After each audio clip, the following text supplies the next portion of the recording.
Assalamualaikum warahmatullahi wabarakatuh. Perkenalkan, nama saya Nurhaliza dengan NIM 1911119. Saya dari kelas 4E Pendidikan Agama Islam. Di sini saya memenuhi tugas mata kuliah Pengembangan Media dan Sumber Belajar, yang dimana diampu oleh Ibu Nurul Fakih Isra'i.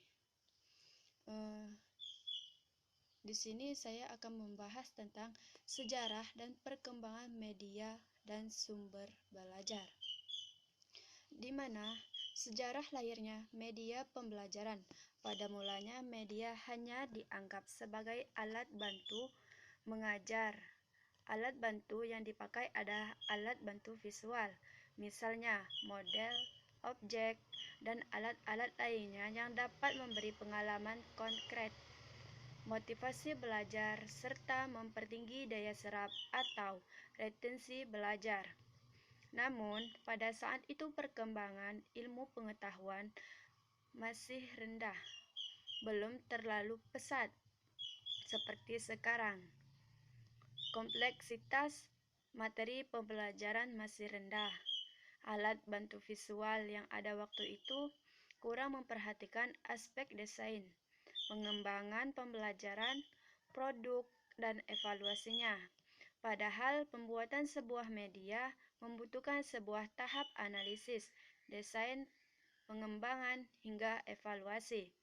Kemudian, pada sekitar abad ke-20, masuknya pengaruh teknologi audio, alat visual untuk mengkonkretkan ajaran ini, dilengkapi dengan alat audio, sehingga dikenal dengan audiovisual atau audiovisual aids.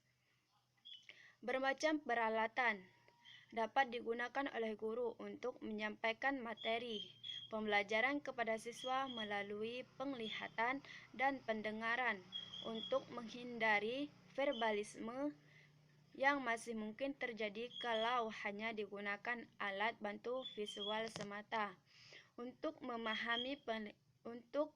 memahami peranan media dalam proses mendapatkan pengalaman belajar bagi siswa.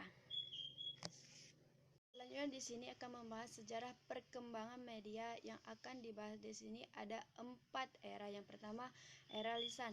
Era lisan ini bisa dikatakan sebagai awal mulanya penggunaan media. Era ini sebenarnya adalah gambaran di mana manusia mulai bisa berkomunikasi dengan manusia lainnya. Yang kedua, era tulisan, di mana sejarah perkembangan era tulisan ini ada pada abad 1041 sebelum Masehi. Di tahun inilah era tulisan pertama kali berada di dunia. Bentuk-bentuk hasil dari era tulisan ini adalah ketika ditemukannya cap-cap tangan di dalam gua, lukisan tangan yang ada di arca-arca, lalu ditemukannya tulisan di sebuah tanah liat yang dibentuk sedemikian rupa dengan tujuan dan maksud yang penulis inginkan. Yang ketiga, era percetakan. Setelah era tulisan, maka muncullah era percetakan sebagai penerus dan pelengkap dari perkembangan era tulisan. Sejarah mencatat era ini mulai berkembang sejak tahun 1450 ketika Johann Gutenberg menemukan mesin cetak untuk pertama kali. Yang selanjutnya, yang keempat, era teknologi. Ketika dulu komunikasi hanya bisa dilakukan secara langsung atau bertatap muka. Seiring berkembangnya zaman, kini komunikasi bisa melalui jarak yang sangat jauh sekalipun.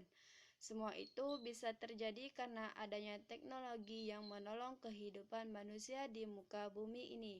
Bahkan saat ini teknologi sudah semakin canggih dan tidak perlu lagi waktu lama bagi kita untuk selalu melihat dan menikmati hasil dari inovasi terbaru teknologi saat ini. Media saat ini dan zaman dahulu sudah sangat jauh berbeda dan semakin berkembang. Semuanya karena seiring berjalannya waktu, manusia terus saja melakukan banyak inovasi terbaru untuk terus menemukan hal-hal baru yang semakin memudahkan hidup manusia.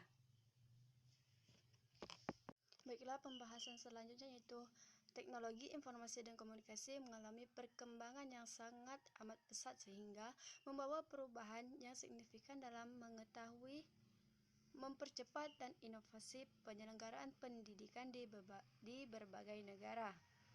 Melalui pemanfaatan teknologi informasi dan komunikasi ini, kita dapat meningkatkan mutu pendidikan, yaitu dengan cara membuka dengan lebar terhadap akses ilmu pengetahuan dan penyelenggaraan pendidikan bermutu. Adanya teknologi informasi dan komunikasi memberi jangkauan yang luas, cepat, efektif, dan efisien terhadap penyebarluasan informasi ke berbagai penjuru dunia. Penggunaan teknologi informasi dan komunikasi di dunia pendidikan menyebabkan perubahan mendasar dalam hal cara mengajar guru, belajar peserta didik, dan manajemen sekolah dari yang ada sebelumnya. Teknologi informasi menyebabkan perubahan dalam hal peran guru yang tidak sekedar sebagai sumber dan pemberi ilmu pengetahuan, namun menjadikannya sebagai seorang fasilitator bahkan teman belajar peserta didik. Karena guru dapat memberikan pilihan dan tanggung jawab yang besar kepada peserta didik untuk mengalami peristiwa belajar. Selanjutnya, peran teknologi informasi ini dianggap sangat penting dalam dunia pendidikan. Pendidikan suatu bangsa merupakan tolak ukur kemampuan suatu bangsa. Oleh karena itu, penggunaan teknologi informasi ini diharapkan dapat meningkatkan kualitas pendidikan kita. Salah satu cara penggunaan teknologi informasi dan komunikasi ini diharapkan yaitu menjadikan teknologi informasi dan komunikasi sebagai sumber dan media pembelajaran yang inovatif, sehingga proses pembelajaran akan lebih menarik dan hasilnya terasa bermakna oleh peserta didik. Guru sebagai tenaga pengajar yang profesional harus tahu dan paham akan pentingnya teknologi informasi dan komunikasi dalam pembelajaran pada saat ini. Teknologi informasi dan komunikasi mencakup dua aspek. Yang pertama, teknologi informasi adalah meliputi segala hal yang berkaitan dengan proses, penggunaan sebagai alat bantu, manipulasi, dan pengelolaan informasi. Yang kedua, teknologi komunikasi adalah sebagai hal yang berkaitan dengan penggunaan alat bantu untuk memproses dan mentransfer data dari perangkat yang satu ke yang lainnya. Menurut Mulyasa 2010, sumber belajar adalah rujukan, objek, dan bahan yang digunakan untuk kegiatan pembelajaran. Sedangkan menurut AFCT, Association for Education, Communication, and Technology,